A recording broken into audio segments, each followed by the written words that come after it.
When a cashier's attention to detail threatens to expose a multi-million-dollar scheme, how far will corrupt officials go to silence her? Because Linda's investigation was about to reveal that grocery store money laundering was funding illegal campaign contributions and contract fraud. Linda's retail experience had taught her to think like a loss prevention specialist, so she began treating Mayor Williams' suspicious behavior as a case to solve. Using her employee access to the store's transaction database, Linda discovered that fake receipts matching the mayor's patterns appeared in the system every Tuesday, but the corresponding inventory was never actually removed from the shelves. Someone with administrative access to Peterson's computer system was generating fraudulent transactions that existed only on paper, allowing large amounts of cash to be, legitimately, converted into grocery receipts that could justify business expenses or campaign expenditures. Linda's investigation revealed the scheme's sophistication. The fake transactions were small enough to avoid triggering automated fraud detection, spread across different departments to appear random, and generated during peak hours when the volume of real transactions would camouflage the fraudulent ones. But Linda's most disturbing discovery came when she cross-referenced the timing of the fake receipts with public records.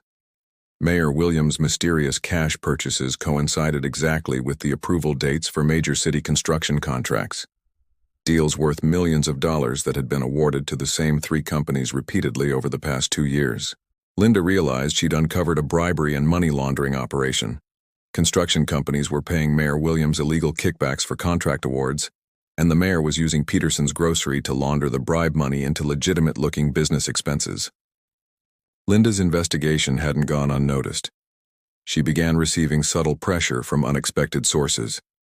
Her manager suddenly questioned her register accuracy.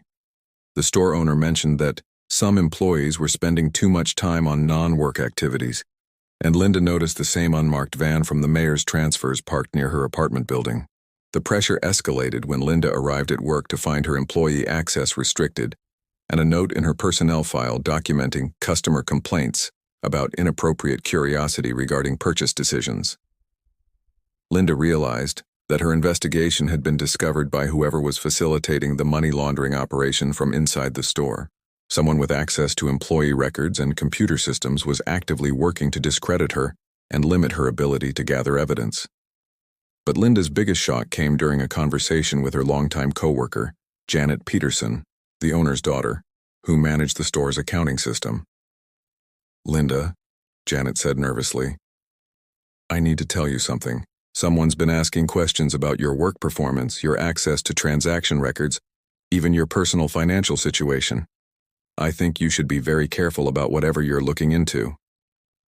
Linda realized the corruption network was much larger than just Mayor Williams. Someone inside Peterson's grocery was actively facilitating the money laundering, monitoring Linda's investigation, and coordinating with external parties to protect the scheme.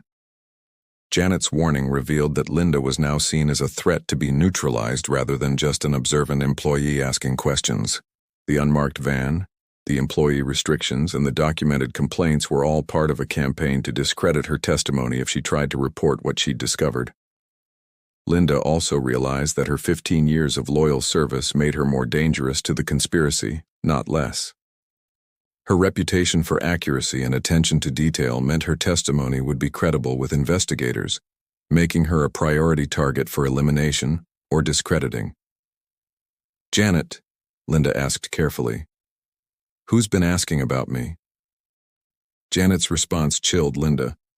"People with city government credentials. They said they were conducting a routine audit of retail businesses that receive city employee discounts." But Linda's discovery of the government connection was about to put her family in direct danger, because the corruption network had decided that discrediting Linda was not enough. They needed to eliminate her testimony permanently. Part 3. When city officials target a grocery store cashier's credibility and safety, will her evidence be enough to bring down the entire network?